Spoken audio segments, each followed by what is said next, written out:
not talking about things like that, but just what is our memory? How do we form memories? Why is it so difficult to retrieve some of those memories, and what can we do about it? So, throughout this whole talk, I'm going to throw a few things out at you that I hope that you will remember. Not necessarily when I want you to write things down, I'll tell you when to write them down. But as for right now, nothing needs to be written down. So those of you on those are Zoomers at home, take this moment to grab a piece of paper and a pen because there will be some exercises that we're going to do. But I'm just going to say this out loud. Please do not write this down. 608-62053. 608-62053. Okay.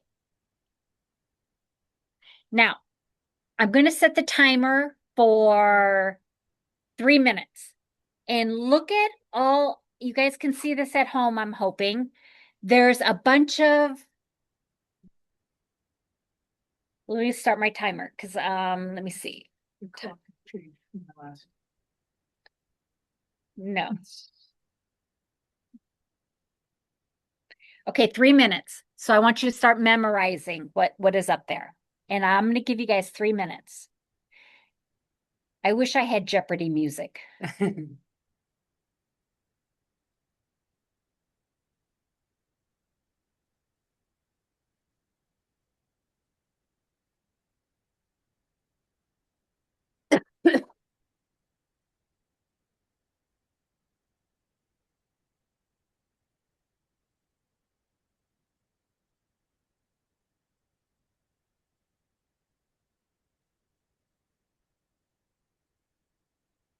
Okay, that's 1 minute.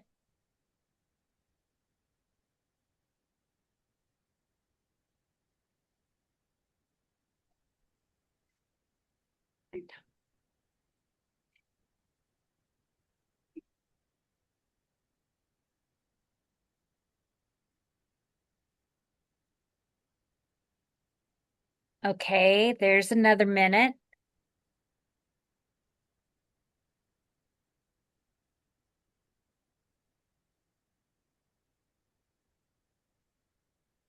Is everyone thinking about it hard?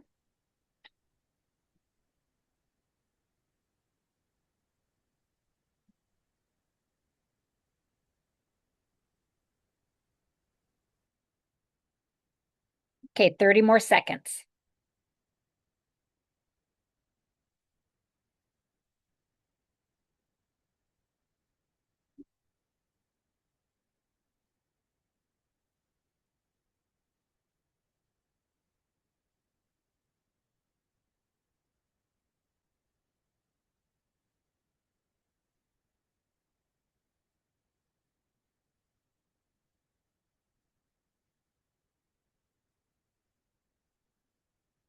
Okay.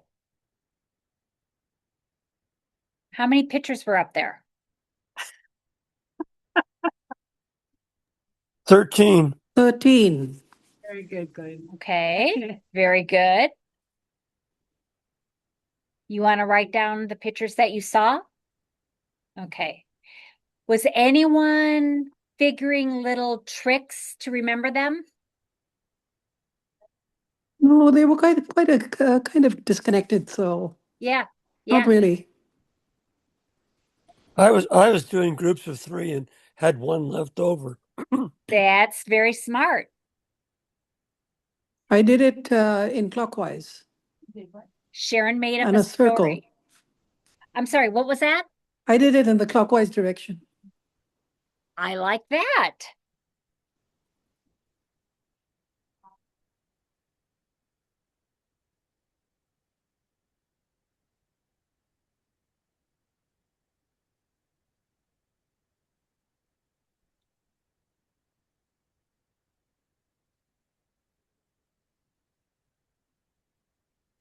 I couldn't figure out what flavor that ice cream cone had.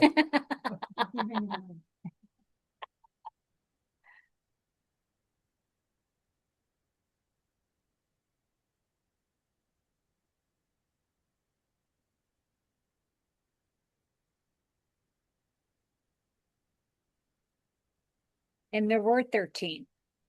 There were? There were. If that's helpful.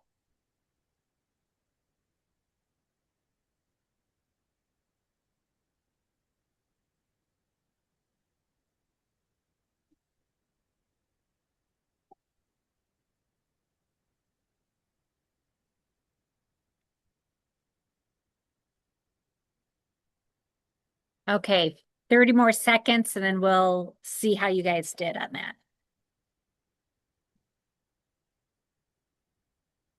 Is this on this three-word puzzle? Three-word puzzle? No. We haven't gotten there yet. I just Oh, hit still. the 13 pictures that I want you to try to retrieve what pictures they were.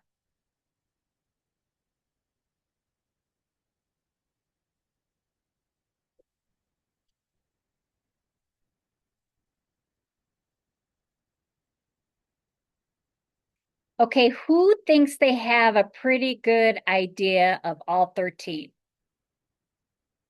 I got 10. 11. Okay, so I'll come to you last, but let's hear from these two because I liked what Sharon did.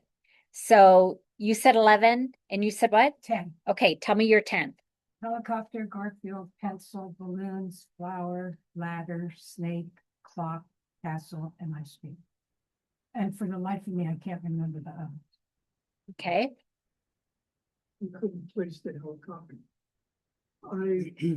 The ghost, block, pansy, ice cream cones, balloons, snake, pencil, spaghetti, Garfield, ladder, and castle, You forgot fork too. and fork. Yeah. Ah, here's my three. Okay, so let me just ask you two, what was your process of getting that information back to you? I connected. How?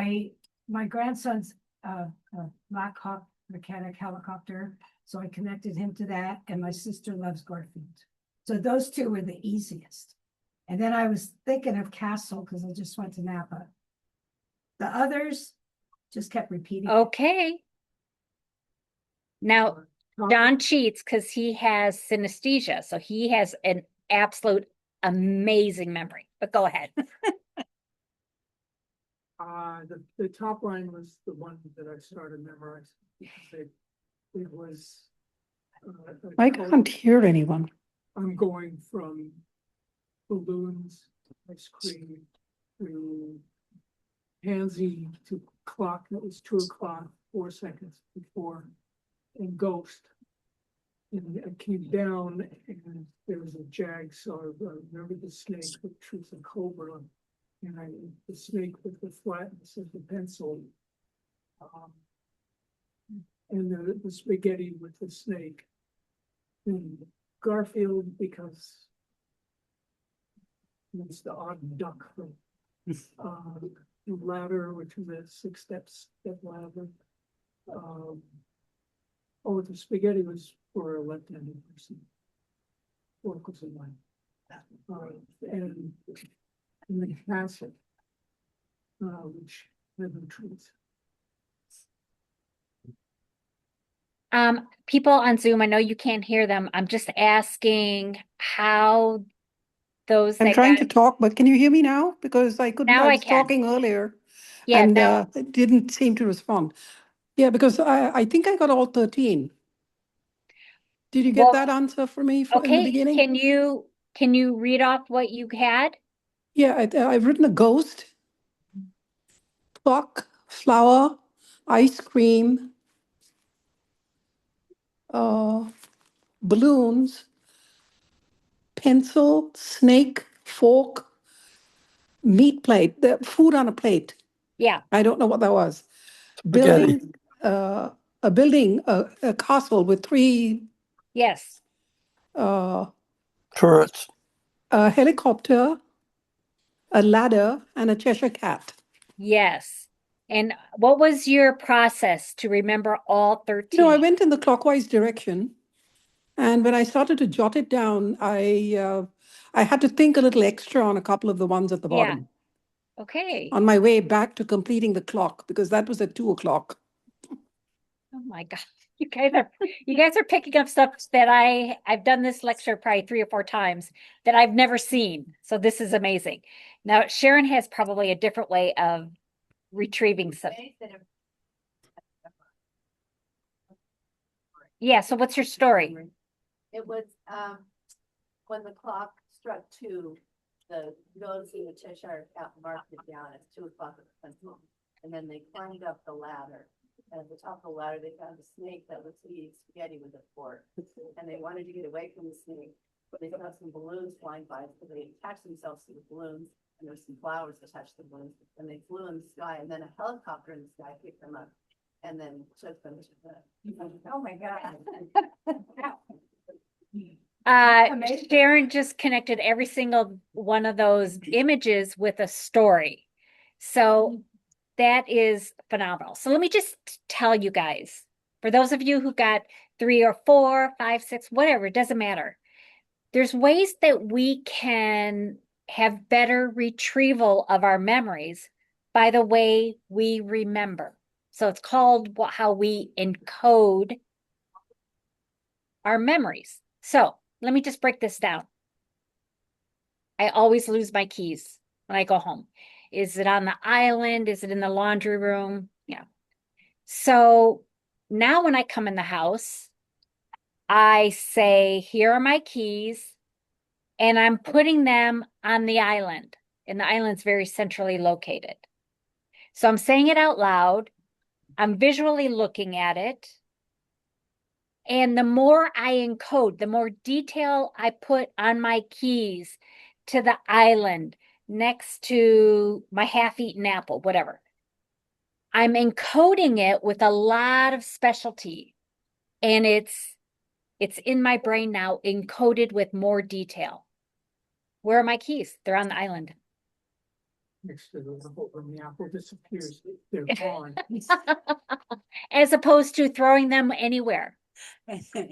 So if there's something you really want to remember, whether it's a new person's name that you just met, encode it with something. Sharon's idea of creating a story. It was easily retrievable for her. So encoding is really important. Does that make sense for you, Zoomers?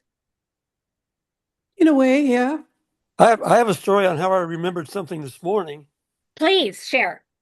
Well, I was getting dressed, and then I said, well, I have to take my wallet and keys. And so I was starting to leave the bedroom to go get the wallet and keys.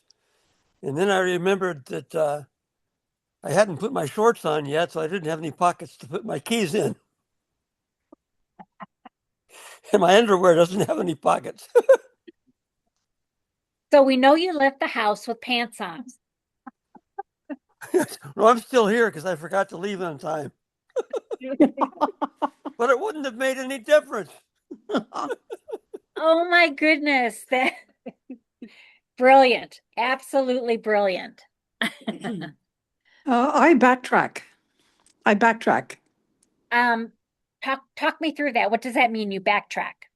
Meaning if I forgot my glasses or my keys and I'm in the garage, Yes. I walk back the way I came Yes. to the garage Yes. and look at every spot that I stopped at or took through. Yes. And then try to look in adjacent spots if I've dropped it, knocked it over while Yes. dressing or something. So basically, that's the way I find things that I forget that I've taken along with me. Yes. Okay. I'm going to say 3 words. Winter, elbow, cat. Okay. On this next slide, there's a bunch of historical events that are kind of big in all of our lives, that should evoke some type of emotion for you, and I want somebody to kind of share kind of their thoughts of when you think about this memory, whether it's 9/11, the birth of your baby, your wedding, the end of World War II, the man on the moon, when Oh, Elvis died. that was fake. Just we're not kidding. gonna, okay. Um, but those are big events. And let me just share, I was, I can totally remember a lot of these. Some of them I don't. But I was 13 years old when Elvis Presley died, and I remember I was asleep on the couch in the afternoon, and my dad said, "Oh my gosh, Elvis Presley died." And I wasn't a big fan, it didn't really make anything, but everybody around me, it was so impactful for them that it really left an impact. Like I can remember the couch, it was green. I remember the floor, I just remember every detail. It was just really encoded very well. So it's easily retrievable for me. Now, for any of you, any of these big events, can you retrieve that memory and tell me in detail what it was like for you? I mean, I think we can all talk about 9/11. Go ahead. Oh, that's Any of fine. the topics? Any of the topics? And any of them, but just a second. Tony in front of us and then go I ahead, was Tony. just gonna say, I was driving on 9/11. I was driving to work for the state, and I was on the freeway, and it was very traumatic, but when I got there, we did absolutely nothing all day except Yeah. we were glued to the television. Yeah. And that's probably the best memory other than, when my children were born and Man on the Moon. I don't really have, oh, Elvis too, but I don't have a recollection of the San Diego. That San Diego where they had the No, that's sailor and the. oh, Times San- Square. oh no, that's Times Square after World War II. Don't they have that in San Diego? That same? Yeah, it's just a famous picture at the end of World War II. Those people didn't even know each other, but Okay, they well, were they have a thing in San Diego, probably like a statue or something. Yeah. a memorial kind of Yeah. thing. Okay. But when you think back on like 9/11, do you remember the emotions that you had when you were It driving? was horrible, tears, everything. Yeah, yeah. Yeah. Anyone else want to share? Or I don't have who spoke earlier.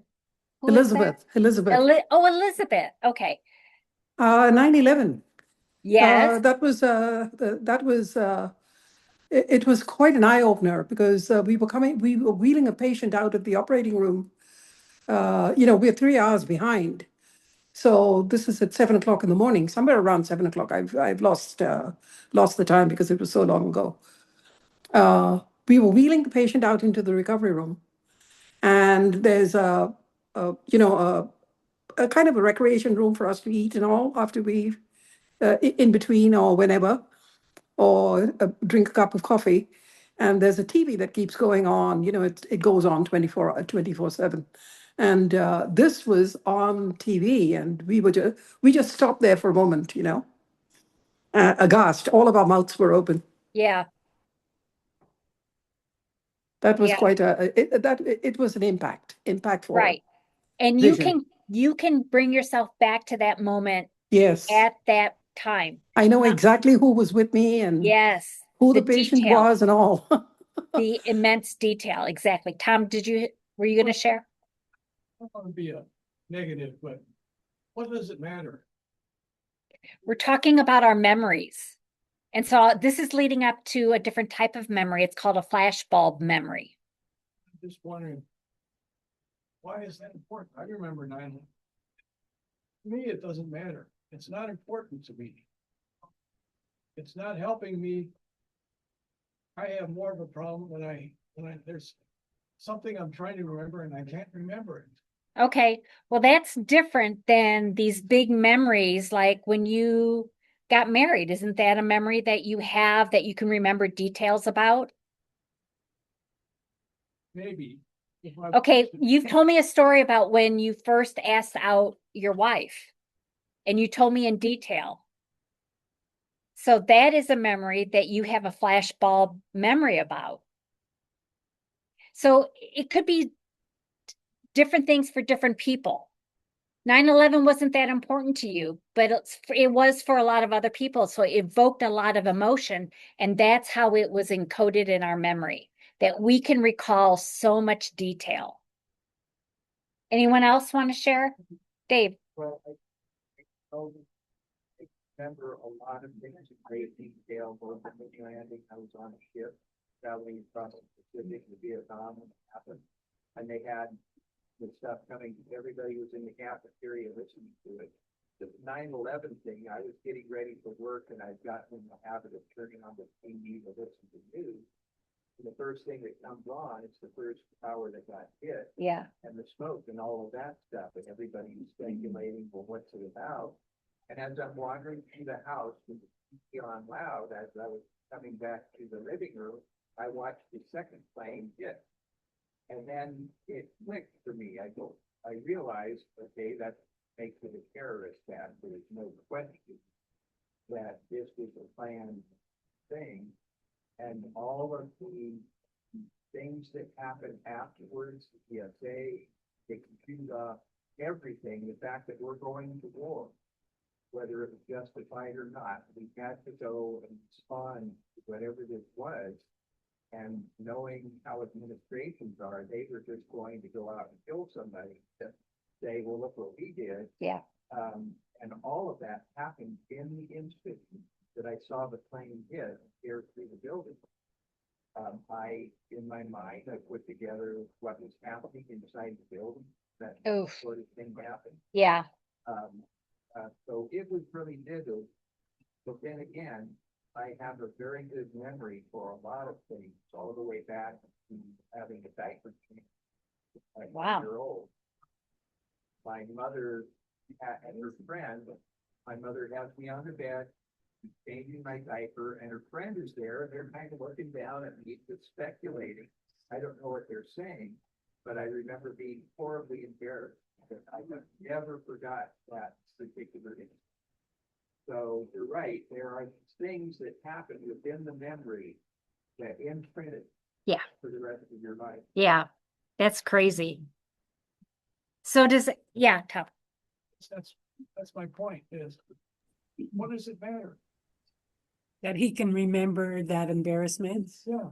I mean, Well, we have, how does it affect us now? Okay, forget it. let me stick with us. Stick Okay. with me, okay? Because let's stick with this flashbulb memory. So you guys remember this picture? It's a unique and highly emotional moment, a flashbulb memory. A unique and highly emotional moment may give rise to a clear, strong, persistent memory called a flashbulb memory, which is what we're all kind of recalling. However, this memory may not be free from errors. But this is when Bush was being told he was in a class. Yes, like I think in Florida or somewhere. And this is when he's being told. Yeah. I think that's Andy Card talking to him. And who was he? One of his staff members. Yeah, probably. Yeah, see, I don't remember that. That's not important to me. Yeah. I remember that it was way before 7 o'clock. It was before 6:30 a.m. Well, because it happened at 9 on East, like 9:15. Yeah. So it would have been 6:15, 6 o'clock, 6:15. Because I Yeah. had to be at work. I was up, I was watching the Today Show. I saw it all unwind in front of me. Yeah. So memory is a mental process of storage and retrieval of information and experiences. So information makes its way into your memory through your senses, and it is then processed by multiple systems throughout your brain and stored for later use. So Tom says, why are we even talking about it? Why is this important? What does it matter? Memory is essential to all our lives. Without a memory of the past, we cannot operate in the present or think about the future. We would not be able to remember what we did yesterday, what we have done today, or what we plan to do tomorrow. So that's why dementia is so devastating, and why when we see people with memory issues, how they are so lost, right? It's so hard to watch. Without memory, we could not learn anything. Okay. So for memory to properly function, information must be correctly received through the senses. So we're talking about encoding, like putting more detail on that memory for a good storage, and then being able to retrieve. And so there's three main ways in which memory and which information can be encoded. Okay. So it can be visual, with pictures, what we see. It could be acoustic, sound. Like sometimes I just met Darla. I want to remember her name, Darla. Like I'm saying it out loud, so I'm hearing it. I'm saying it, Darla. Maybe I'll even write it down, Darla. That is a way for you to really encode her name, so it'll be easily retrievable. Or semantic, which is meaning, giving it meaning, understanding. So those are ways of encoding. Let me just say a few other things about that. Also writing down. I can remember when I was in school, writing down or assigning, what's it called? Mnemonics. Is that when you take like the first letter and have an acronym? Abbreviation, yes. That's how I would remember a lot of facts, by just doing Roy G. what? Roy G. Biv, What is Roy G. Biv?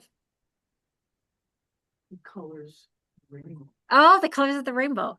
I'm going to ask Sharon this one because it doesn't pertain anymore, but do you remember Be Calm? What that was for?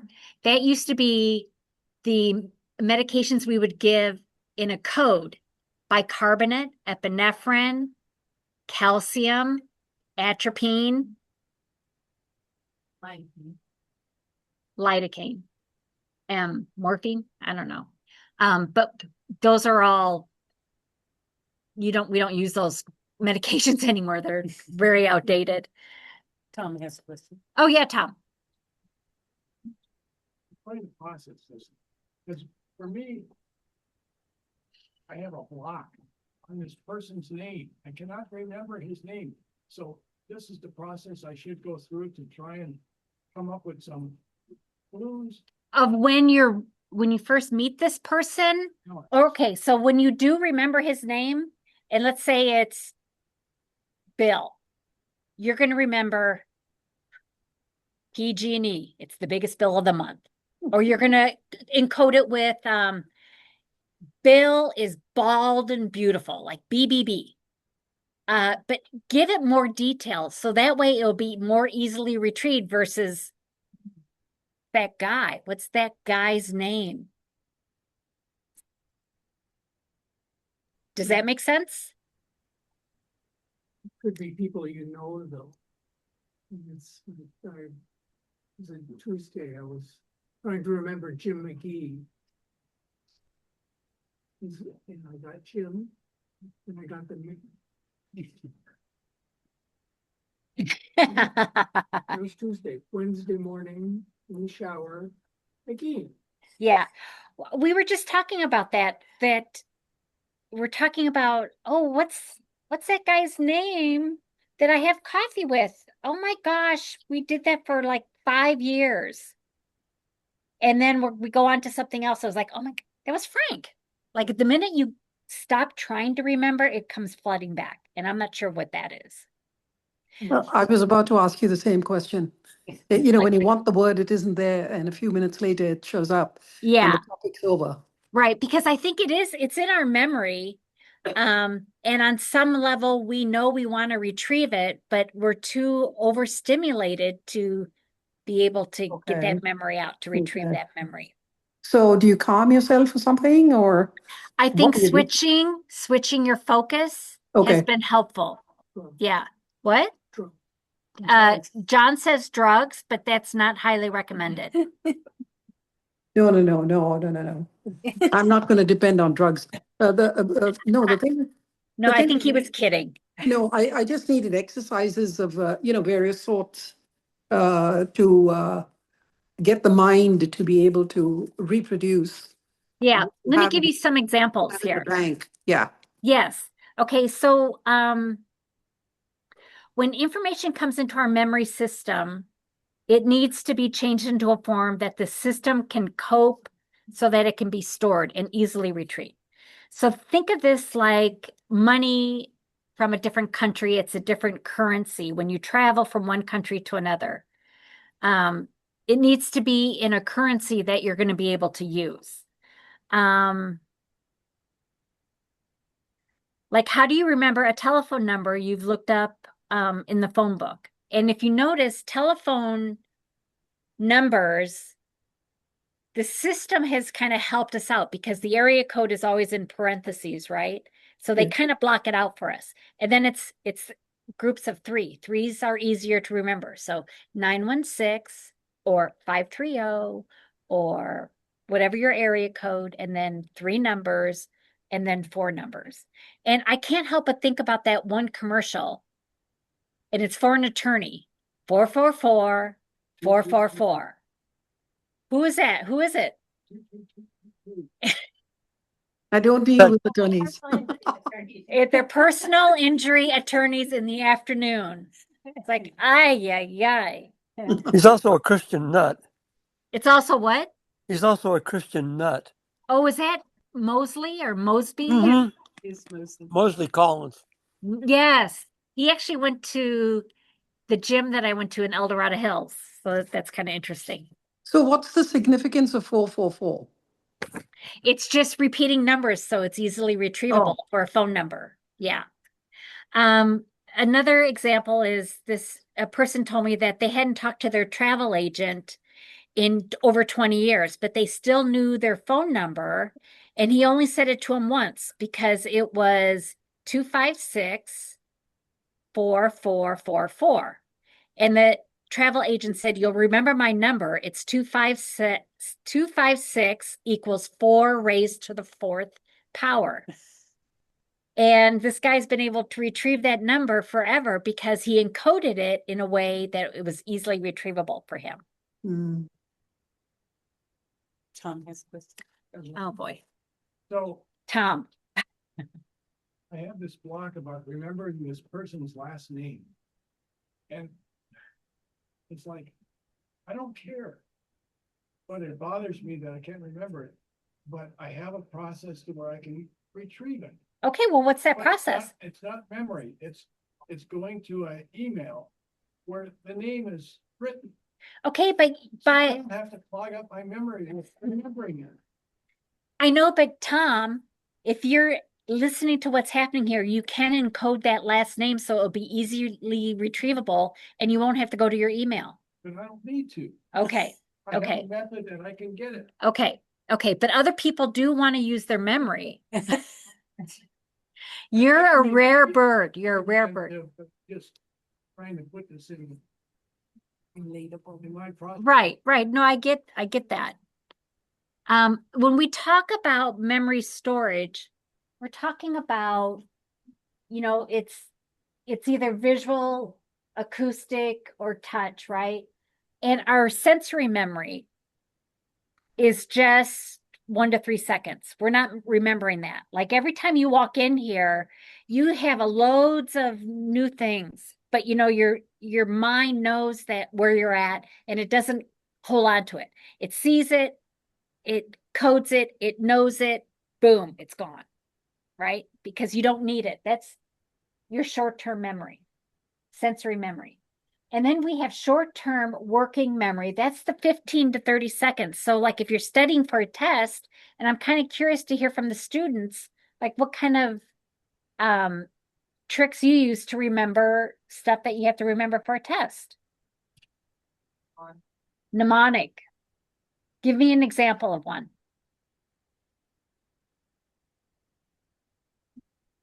Good. Yeah. That would be where Leo or lose electrons, oxidation, and gain electron production. I like that. Very good. Can you repeat it? Say it louder. His mnemonic what? Oh. Oh. That was funny. Electron oxidation. It's Leo. Leo what? Your gain electron. Leo Gur. Gur. Yeah, like it's roaring. Oh, I see. Leo Gur. Okay.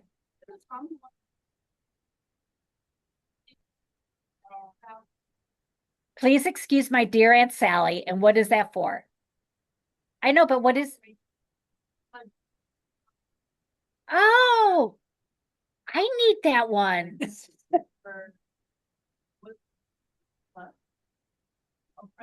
Parentheses. Oh, I'm going to write that one down. I'll need to write it down to encode it because I won't remember it.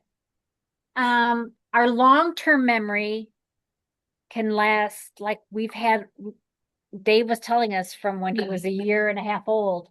Those long-term memories can last a lifetime. So long-term memories, we're talking about things that are procedural, like things that we know to do, like riding a bike. If you've learned to ride a bike, you pretty much always will know how to ride a bike. Now, your balance may not be the best, but you have that muscle memory. The brain remembers. That's a procedure that you'll remember. And then there's also declarative memories. Like these are memories that you know. I know that the earth is round. I know that Folsom Hall is on Folsom Boulevard. Like these are declarative memories. But underneath that is somatic, general knowledge, and then episodic, like those personal recollections that are very meaningful to us as well. Okay, let's talk about retrieval. Retrieval is the process of getting information out of that memory. Retrieval cues are stimuli that can be used to help retrieve memories. Priming is the process of identifying traces, perhaps associations made at the time of the memory was formed that can lead to a memory. So retrieval cues could be sound, picture, taste, meaning, and more. I kind of like the mnemonic. I did that all the time through college. Anyone else have thoughts about retrieval? But what if you forget the mnemonic? Then you're in trouble. Yes. You got to keep it simple. You really got to keep it simple. Well, when I think of a lot of the long-term memories, it involves as many senses as Yes. exists. Yes. You're giving it detail. Yeah, it's remembering the birth of my daughter. Yes. And Yes. the whole loop from 10:30 at night going in a smoky taxi cab to the, Look at the detail he remembers. it's small. Yeah. It's worse. The ride was rough. To the deciding at 3:30 in the morning or 2:30 in the morning that the pulse was alternating because Yeah. the cord was probably around the neck, so we had to go to C-section. Yeah. And then getting the baby appearing. So you're probably also connecting emotion with that. I mean, you're giving us, but it's also, suspense. There are aromas at the hospital. yes, There are visuals of yes, light. sound, Yeah, there are the relationships to the midwife, to the yes, wife, to, you know, and the jerky also, doctor or something. and Yeah. also to see in holding the child future. We see family that Yeah. they all have to be called. It's 3:30 here. They are okay. New York is 6:30. They might be awake. My parents, it's going to be hard for them, but they're going to be thrilled. Yeah, Right, right. It's a basket of experiences that come packaged that if we sit and sort it out, you can tease out all of the memory fragments that are in the senses that were then. Right, right.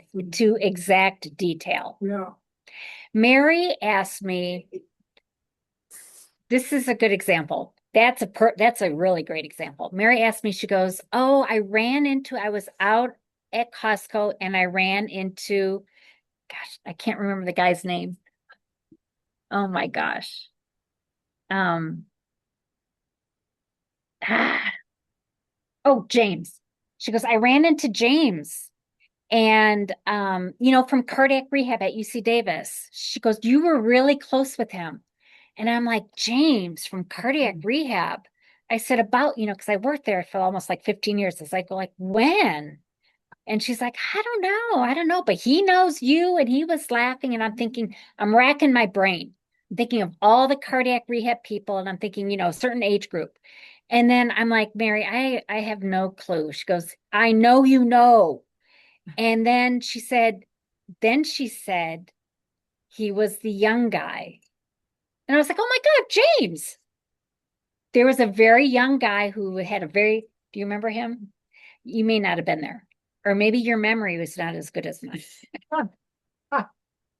But he was very loud and he was very fun and he really made the gym fun. And as soon as she said he was the younger one, because I'm racking my brain on, the guys that are in their 60s, maybe 70s, 80s, I'm kind of racking. And James was like in his 30s. So it was like the minute she said the younger guy, I was like, yeah, there was only one guy like that. Can I interject something here? Yes, please.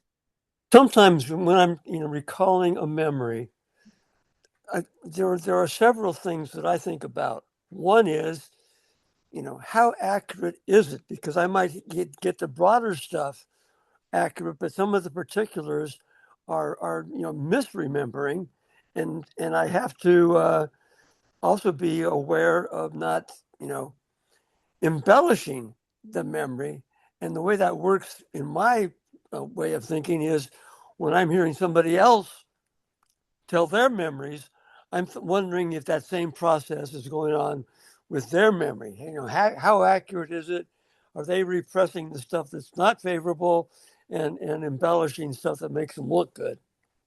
I think that actually does happen. We know with flashbulb memories that it can be not so accurate.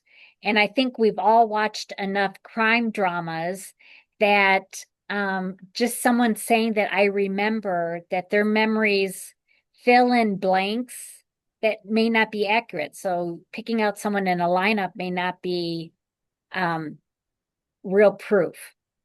So I think that there's definitely some of that does go on, that there could be embellishing, or maybe not even intentional, but just, our brains kind of fill in places that it may not, totally remember.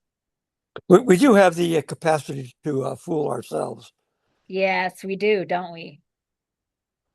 So, memory as we age, the hippocampus, a region of the brain involved in the formation and retrieval of memories, often deteriorates with age. So, hormones and proteins that protect and repair brain cells and stimulate neural growth also decline with age. So, this happens. We go to the short-term memory clinic and we walk in and say, shoot, what did I come in here for? We've all done it, right? Maybe not to the short-term memory clinic, but there's ways to improve our memory besides focusing on the way we encode our memories, but staying mentally active, right? Socialize regularly. Now, if it's not obvious, it's everything that we do here in the gym. Staying mentally active, socialize regularly, get organized, sleep well, eat healthy, physical activity, manage chronic conditions, and seek help if there is any memory loss, right? Get evaluated early. Okay, get your pencils out. I'm going to give you 1 minute to name all 7 dwarfs. Go. You never knew them in the first place. Tom, you don't have to do this. I was about to tell you the same thing. I don't know who they are. I know a few of them.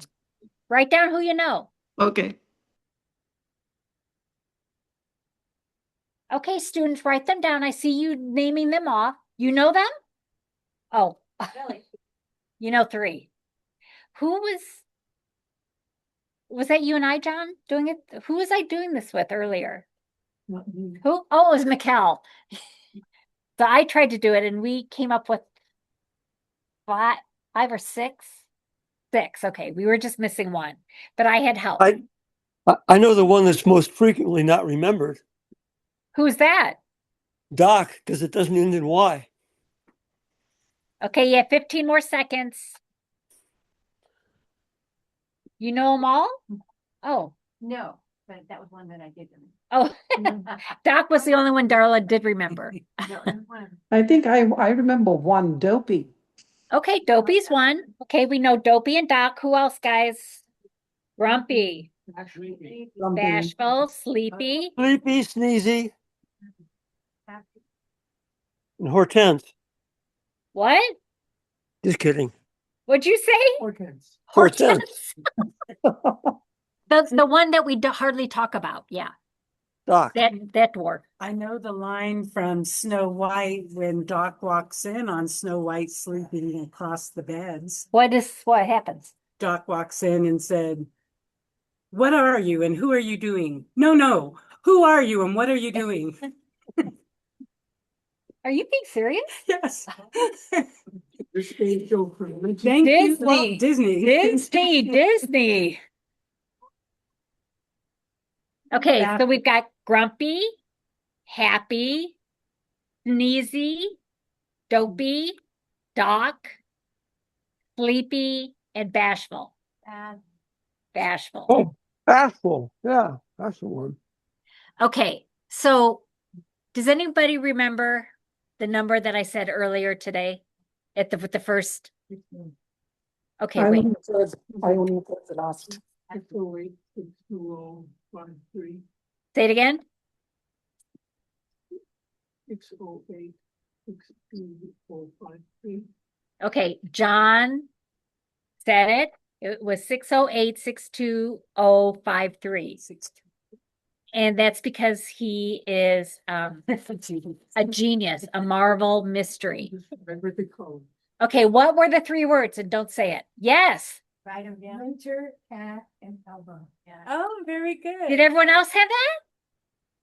I didn't get any of them, meaning I I didn't hear started them. reading them in my mind.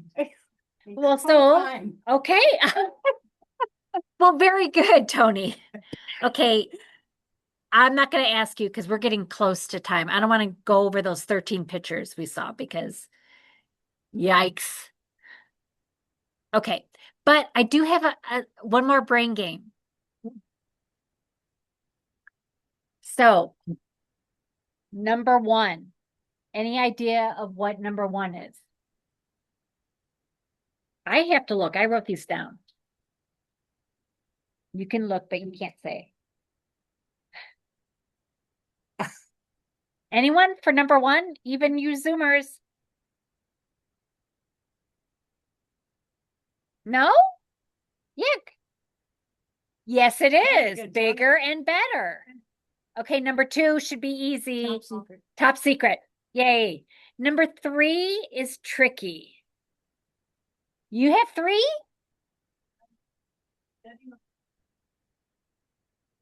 Close. When I say it, it will make more sense, but that's very close. She said getting a point across. But which way is this going? Verdict. Up. Good, Elizabeth. So up to a point. Oh gosh. Very good. Up to a point. I didn't think people would get that. Hard. Well, Okay, but still, that's not really a saying, is it? Up to a point? Oh, I guess it is. Yeah, up to a point. You said Okay, that. this is the one. Don't say anything. Okay. Okay. We labored over number four. We labored. And none of us got it, and we couldn't even find the answer. Well, I found the freaking answer. So, does anyone have a clue? Otherwise, I'm going to start giving clues. Okay, so here's the clue. What letters are missing?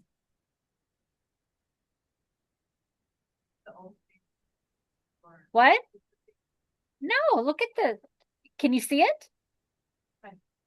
Well, come over where you can see it. ERT is missing. There's two O's. B. No, what letter is missing? So what? D. P.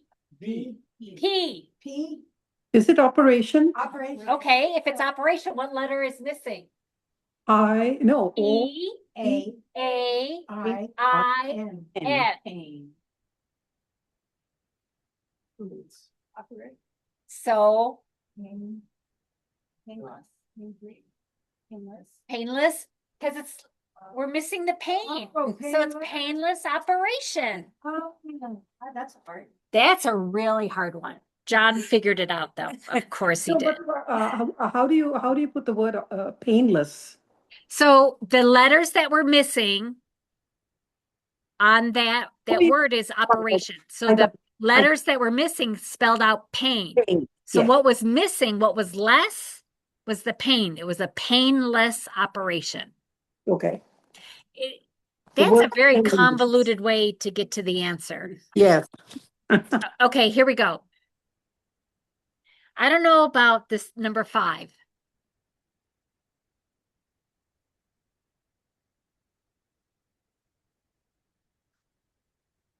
So just say what you see.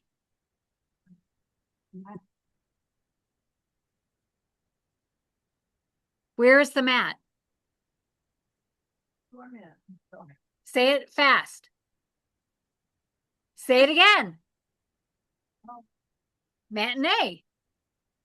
Oh, Matt and A. Okay. Matt You and still A. didn't get it, did you? But you do now? Matinee, Yes. like a movie in the afternoon is a matinee. Mm-hmm. You You got it and you didn't even know it. you put Matt hyphen N apostrophe A. What? No, to read it as matinee. You guys know what matinee is? Yes. Yeah, you're too young, Ivan. Okay, how about number 6? See for yourself. Okay, very good. Cheek to 7. yourself. Turn the other cheek. To cheek. Yes. Cheek to Number cheek. number 8. Heavy load. Overload. Wide load. Okay, here's the last row. Your time is up. Yes. Yes. Let's go back to 10 because that's another very convoluted, but number 11. 3 eyeless mice. No. We're doing number 10, 11. Mark down. Pipe down. And then how about 12?